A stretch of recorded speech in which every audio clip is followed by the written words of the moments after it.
So hopefully you're not too full after first service if you were here in first service, because I have even more for you. So, and if you are here in first service, good, because you're going to get full right now. And I'm excited the word that God has for us this morning.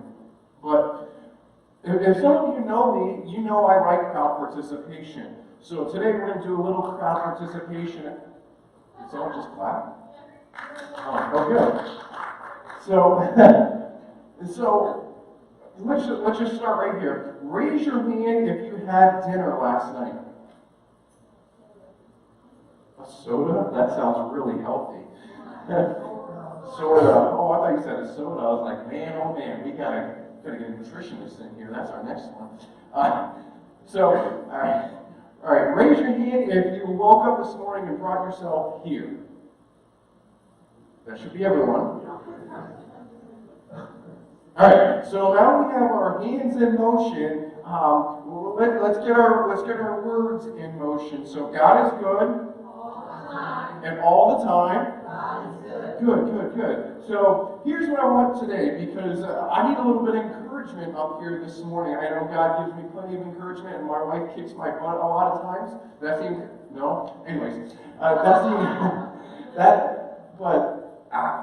I'd like to hear encouragement from you guys as well. So if God is speaking to you this morning, whether it's just something that I said that He brought to my attention, or He's speaking to you right now, I just want you to just say amen, nod your head, or something, so I can at least see that God is speaking to you through this service, and you're not falling asleep, or you're doodling, or you're scrolling through social media. Because no, all right. Because one of the pastor's best friends is watching people scroll through social media as they preach. Okay, I got a couple kids. So, as you can see, we're in week 2 of this conversation called Go and Make Disciples. And last week we had the opportunity to discover, or in a lot of cases, rediscover living faith. In order for us to live out our faith accordingly, we drew quite, hopefully, closer to God, and to take those next steps where we can actually walk by faith and allow God to use us in a big way. This week we get an opportunity to discuss discovering ourselves, or if we want to keep with the same theme, rediscovering ourselves. And I kind of want to share with you a neat experience that we had. As some of you guys know, we're praying and we're hoping that we get an opportunity to plant a campus church a little bit down the road. And hopefully it's within our community. We've been praying really hard, and we continue to believe that God has put us in our community for a reason, in order to plant another church. And going to plant a campus church, which is just a sister church of this one right here. But in order for me to be able to preach this conversation, don't I have to live it out? So for me, one, I want to hear from you. If you have a story or a conversation that you've had in the week, email me, text me, call me. I want to hear about it. Because one, it's encouraging to hear that we're actually getting out and talking to people about God. But I wanted to kind of go back to last Sunday, and God's really convicting us to reach our neighborhood. So we're kind of new to the neighborhood. We're only about 5 months into living in this community. And what better way to meet your neighbors than to bring them sweets? And amen, yes.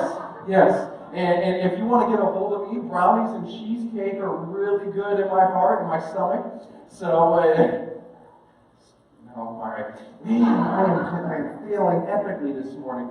But God has a good way about providing things that ultimately we need and we feel that He's using us for. Last week, we decided we were going to go purchase a bunch of cookies and just start baking them and share them with the neighbors and kind of introduce ourselves to our community. What's funny, though, is at our 4 o'clock service, Bradley came and got me and said a man was here for a delivery. I'm like, what are you delivering, bro? It's 4 o'clock. We're having service. What is the deal? Well, one of the cool things is through one of the partnerships that we're working with, he brought us 5 ginormous boxes of chocolate chunk cookie dough.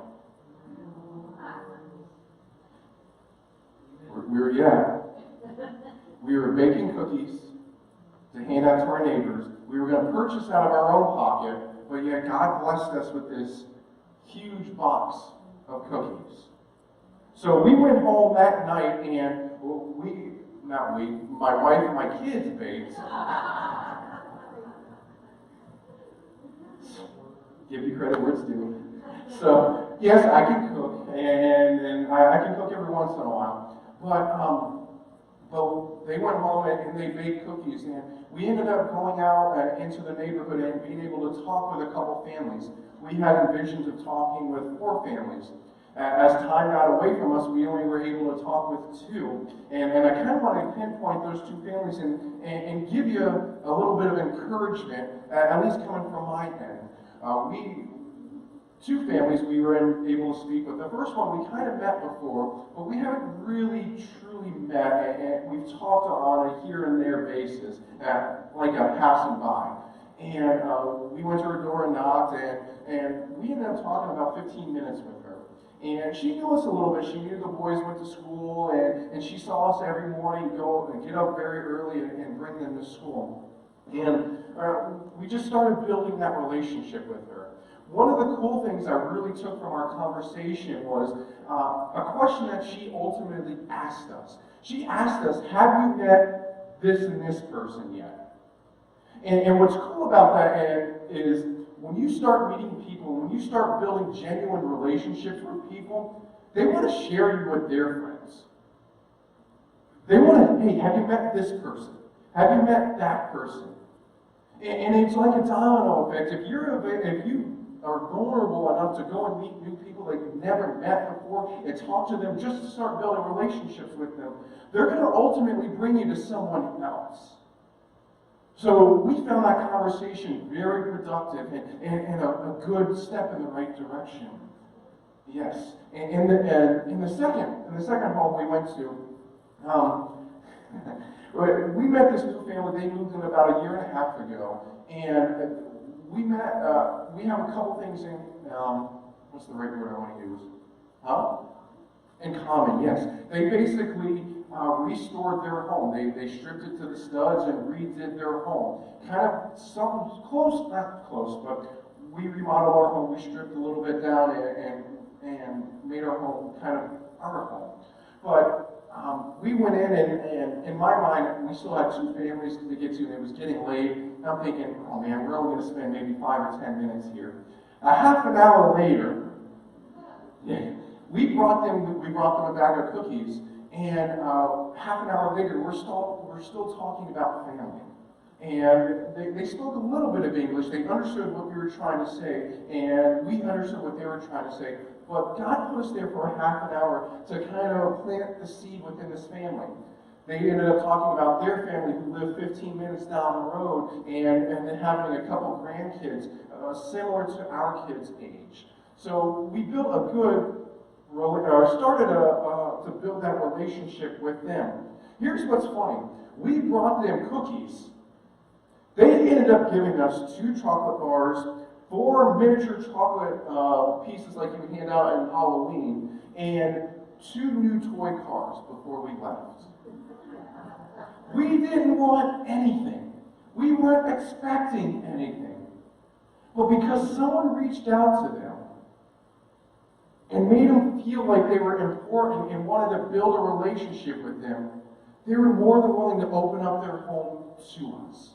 So I want to keep encouraging you guys to get out of your own way and start building those relationships with people who don't know Christ or who may have fallen off with Christ. This week we're going to discover ourselves a little bit. And if you have your Bibles, I want to encourage you to turn to John chapter 4. And We're going to go basically through the whole chapter. No, I'm not going to have you stand up and we're going to read every verse within chapter 4, because we would be here until 12 o'clock. And knowing everyone, we have a schedule and we want to get out of here at 12 o'clock. So I'm trying to keep that schedule as best as possible. And everyone who wanted to go to lunch said, amen. All right, there's 2 of you who are getting hungry. But we're going to focus on Jesus and this Samaritan woman at the well. And today, I know originally our plan was to have 8 points. I condensed it to 5 because I believe some of the points were kind of similar, number 1, when going through my study.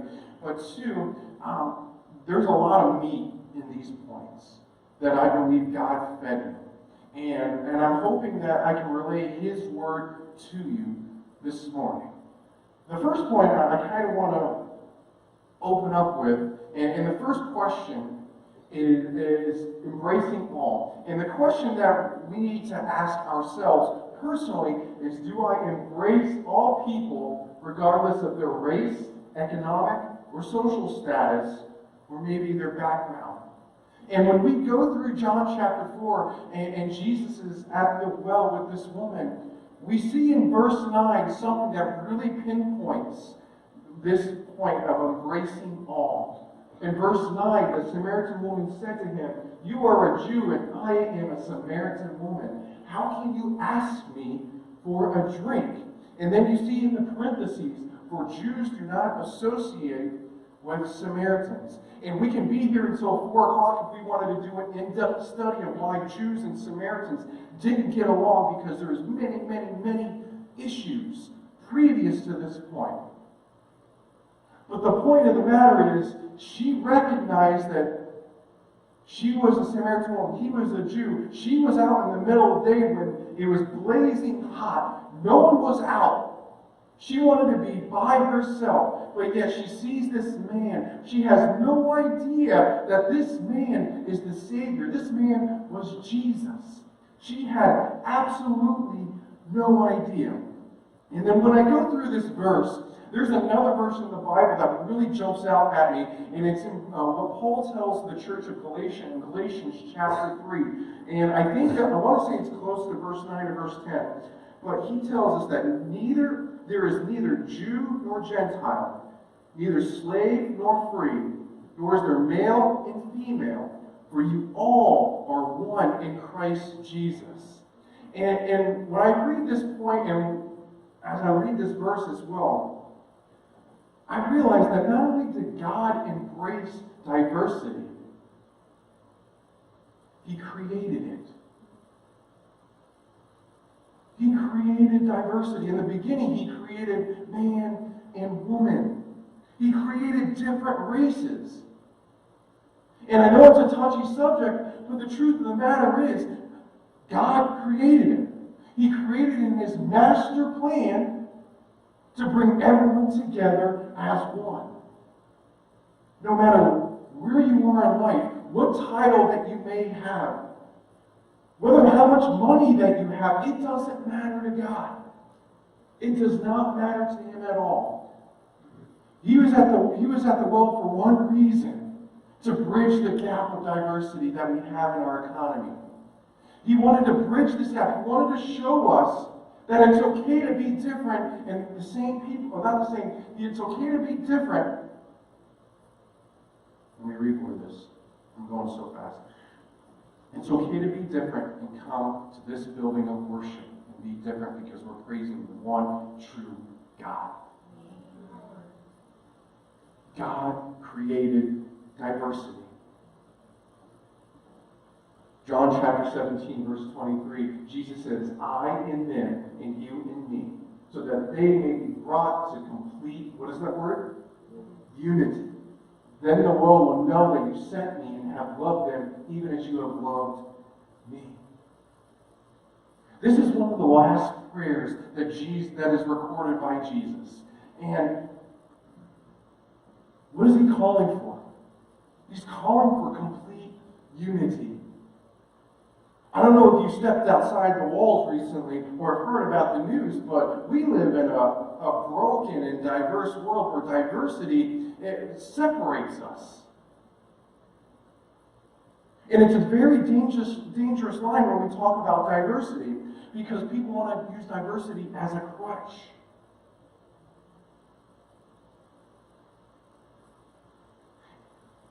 And it's to the point where we use diversity where it's acceptable to sin. When in fact, Jesus himself, one of his very last prayers, he's looking to bring everyone together for one purpose: complete unity in him. When we magnify every difference and treat it as sacred, selfishness rules, and becoming one is sacrificed in favor of individual preference. When we idolize our preferences over unity, we become demanding and proud rather than selfless and forgiving. Embracing everyone, no matter what color, what status, what background they came from, was God's plan all along. Church, it doesn't matter who walks through those doors. It doesn't matter what they're wearing, if they're wearing shorts or a pair of flip-flops, whether they're wearing a V-neck shirt and skinny jeans, it doesn't matter. They're here for a reason, because God's called them here to make us one. So we need to embrace all, no matter what. Number two, we need to meet people. And when we talk about meeting people, the question that God is asking us is, will I meet people right where they are in life? That's a dangerous topic amongst a lot of Christians. Taking the message of Christ and God and Christ's love and goodness beyond the walls of the building. I don't know what it is. I don't know if it's a fear of safety or what. But we have an issue where we're taking the Bible to where people are, right where they're at. We have an issue. And it's not just this church, it's a church-wide issue. And when I mean church, not the building, the people. The church is not this building. That's the first step we need to understand. God doesn't call the church a building. He calls the church his people. John chapter 4, verses 11 through 13. Sir, said the woman, you have nothing to draw with, and the well is deep. Where can you get this living water? Are you greater than our father Jacob, who gave us the well and drank from it himself, as did also his sons and his livestock? Jesus answered, everyone who drinks this water will be thirsty again. Everyone who drinks this water will be thirsty again. I know ever since I've stepped foot and became a member of this church and kind of like a key player, because I believe every single one of us are key players in God's kingdom. The message has been repetitive, and please forgive me if it sounds like a broken record. But we need to go and meet people instead of wait for them to come here and meet them. I was reading this blog by a guy named Andy Vaughn this week, and I hope I'm going to read a paragraph from him, and I hope this paragraph stings you as much as it stings me. He says, the church must leave the building. She must get out of the confines of the local tabernacle and get out and do what she's here to do. She was never intended to stay locked behind closed holy doors for potlucks and Bible studies only. She was designed to be a living and breathing entity that is so full of love, the world can't help but notice her radiant glory. Like an eagle that stays in the nest, she'll never reach the heights of her splendor until she steps out of the comfort of what she's always known. You, dear Christian, are the church. We are the church. We are the church. Got a question for you guys. I know we did this. I know this church has done this before. Maybe I'm overstepping my boundaries, but I'm going to say it anyway. Why haven't we started a home group outside of the walls within this church?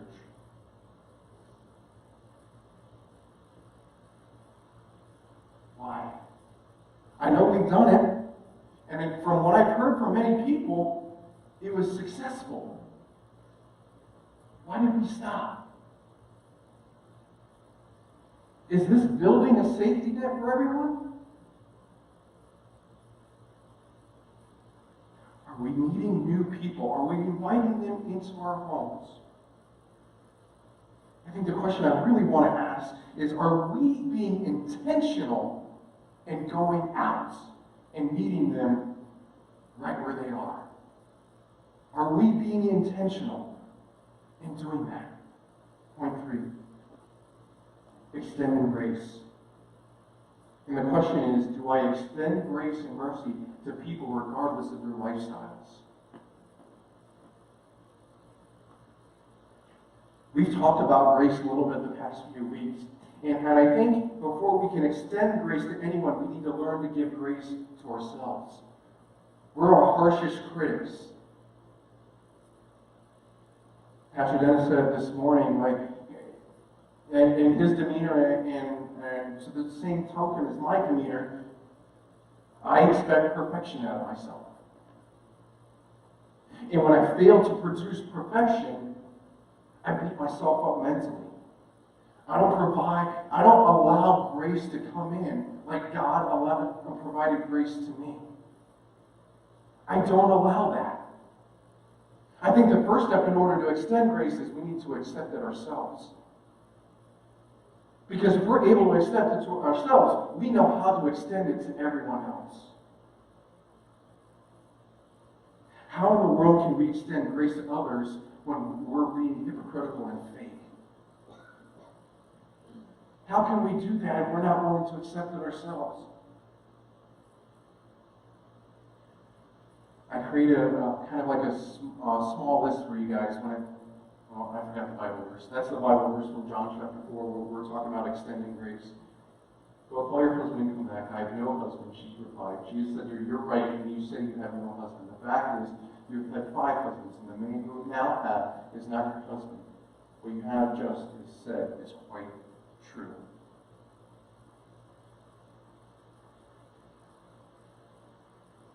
So what are some practical ways to extend grace? Here's a list. Speak words intended to build, not tear down. And this goes to ourselves because, again, when I talk down to myself, ultimately I'm bringing myself down as well. As a Christian, there's going to be rough days. That's the truth. And I can promise you there are going to be rough days. There's going to be days where we don't want to see anyone. We don't want to deal with anyone.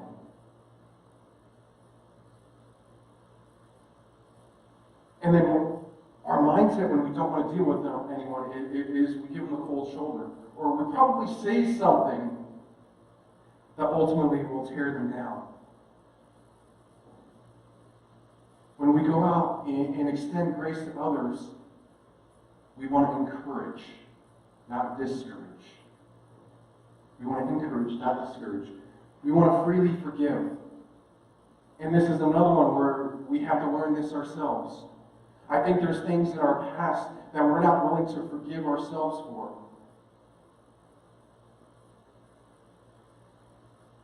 But yet, God has forgiven us.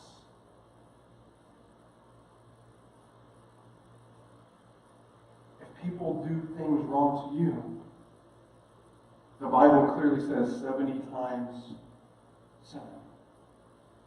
We need to freely forgive people. We need to practice patience. And this is tough with a lot of people. In order to practice patience, we got to be around people. True. I believe patience is a gift from God. Because there's times where people drive us absolutely nuts. And you just want to, instead of, oh, walk away. Walk away for a second, take a deep breath, and come back. Swallow your pride and say, I'm sorry, and I was wrong. Some of us have pride issues, and some of us are not willing to admit when we're wrong. There's even times when we may be wrong, or we may be right. But sometimes we say, I'm sorry anyway. Because I'm sorry comes from the argument that you guys have had. I'm sorry for the argument that we had. Please forgive me. Don't keep score of what is fair. And this is holding grudges to other people. We have a tough time holding grudges. When we've been wrong, we hold it in. Sometimes we may let it slip. And we'll say, I forgive you. But then that person does something again that triggers that one thing that happened before. And instead of one thing, it's two things, and it just starts to avalanche. Don't keep score. Let it go and truly forgive them. Don't condemn or give up on people. There's a lot of broken people out there, and some of us believe they're never going to find Jesus, and we'll move on. Those are the ones we can't give up on. Because they're the ones who need Jesus just as much as we do. And then emphasize mercy, not justice. There goes an amber alert, everyone. Emphasize mercy, not justice. Sometimes when people do us wrong, we want payback. We live in a vengeful society where if you've done me wrong, I promise you I'm going to get you back 10 times what you did to me. Emphasize mercy to people. And these are practical ways we can extend grace to everyone. 4, celebrate God. And the question that comes up is, do I celebrate God in life through a true spirit of worship? John chapter 4, verses 21 and 24. Woman, Jesus replied, believe me, a time is coming when you will worship the Father neither on this mountain nor in Jerusalem. You Samaritans worship what you do not know. We worship what we do. For salvation is from the Jews. Yet a time is coming and has now come when the true worshipers will worship the Father in the Spirit and in truth.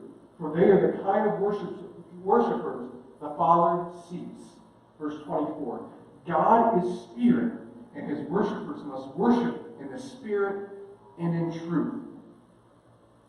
And as I look at this point, as I look at this celebrate God and this question, there's another question that I purposely battle myself. And here's that question. Maybe you guys are in the same boat as I am. Am I truly putting God first in my life over my own desires? Let me say that again. Am I truly putting God first in my life over my own desires? In order to celebrate God with a true spirit of worship, we've got to put God first in our lives. So the question comes, how can we make God the top priority in our how can we make our relationship with God our top priority? First, we need to take an honest look at our current priorities. We've got to take an honest look at our priorities. Here's some questions that we need to ask ourselves when it comes to our list of priorities. Where are we investing most of our time, money, and energy? Which relationships and activities do we devote to each and every day? Where do we currently place God on our priorities list? What changes do we need to make in order to place God at the top of this list? Where does God rank on the total pole in your life? The second one, and this one may hurt a little bit, and I'm going to have to explain it. Recognize where the stress of chaos begins. Who has stress in their lives? So 75%. All right, good. Let me explain. The more we try to make our life better by pursuing our own desires, the more our desires will spin out of control, creating stress and chaos in our lives. Let me give you a little bit of a practical example. There's a lot of people who like to partake in alcohol. Not just a tiny bit of alcohol, a lot of alcohol. Hey, it's good initially, but the next day it comes, it's a headache. Oh, that was a fun one.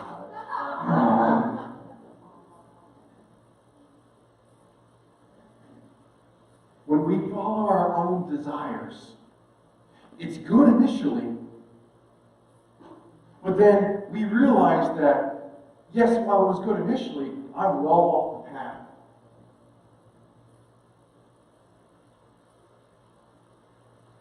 Following our own desires creates the stress in our lives, when in fact we need to sometimes just be still and ask God for guidance. The more we pursue a closer relationship with God above all else, the better we'll be able to distinguish between what is truly important and what's just merely urgent. Freeing ourselves up to receive more blessings God wants to send our way.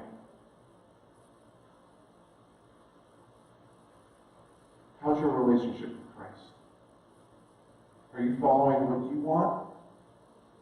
That's probably causing more stress in your life? Or are you following the path that God has laid out for us? And the third one is get involved. Get involved. The more we pray and we dig into God's Word, there's going to be more opportunities to get involved here at the local church level, or the local building level, I'll call it, but also our community. We can celebrate God by serving in ministries here throughout our church here. Maybe God is calling someone, well, I said it earlier, a home group, to lead a home group in their home. The church is not a once a week or an hour on Sundays. Where can you plug in?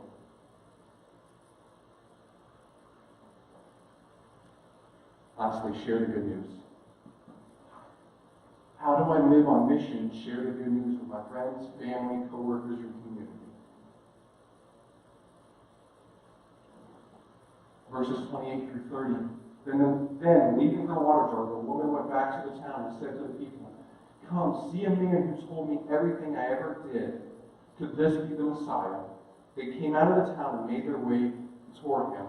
Now, if you jump ahead 9 verses to verse 39.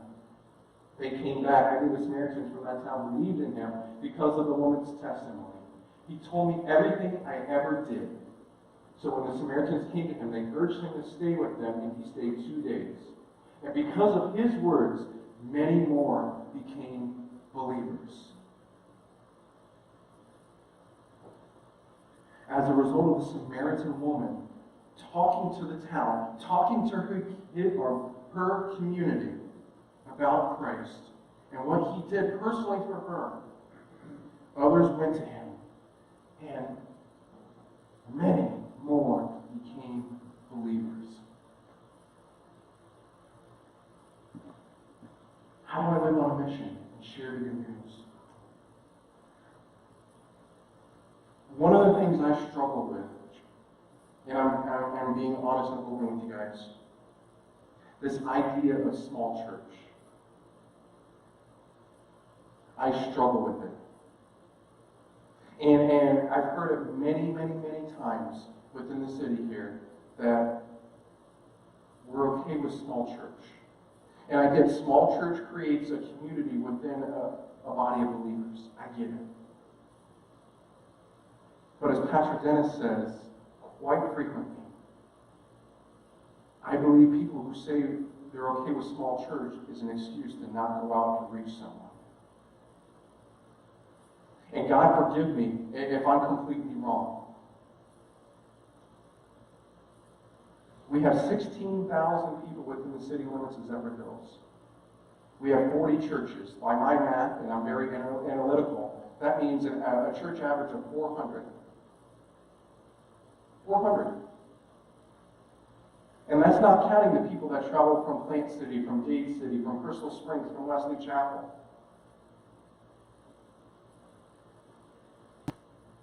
I believe that there's something missing within this community.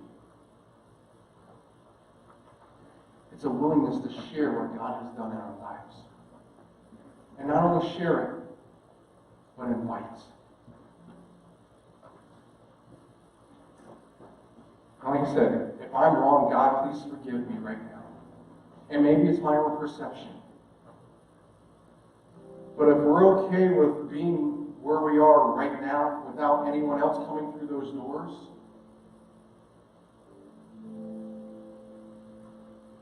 maybe I need to pray to God to pull me somewhere else.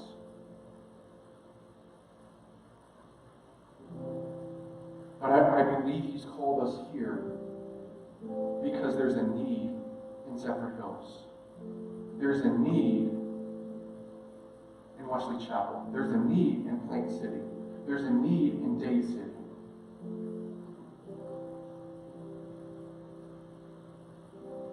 How are you sharing the good news with people, guys? I'm going to have you guys stand with me.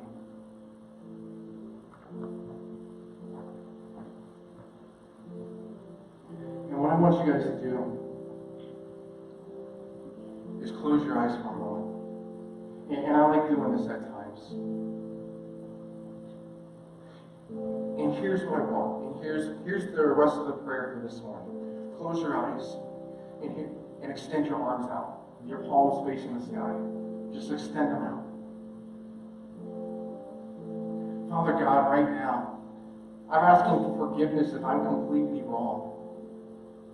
But I truly believe that the Great Commission in Matthew 28, verse 19, when you call us and you tell us to go and make disciples, it isn't just for churches to remain the same.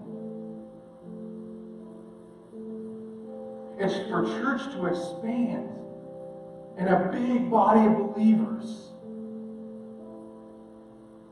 There are so many people within these walls or within the city limits that don't get an opportunity to hear this word. And I pray that changes. And right now, as we have our arms out, I pray that we receive a fire.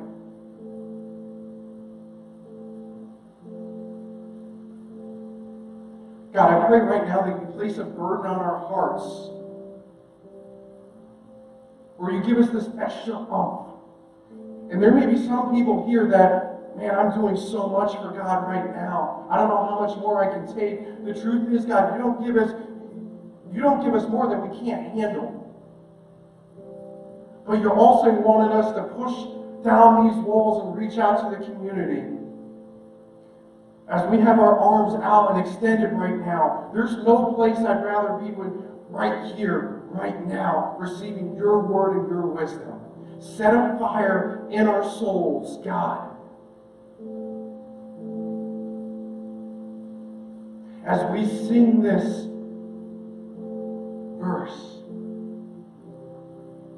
I pray that that's your prayer this morning. That we discover ourselves in our relationship with God, and we take the step that we need to take to share the good news with people who don't know. Set a fire in us, God.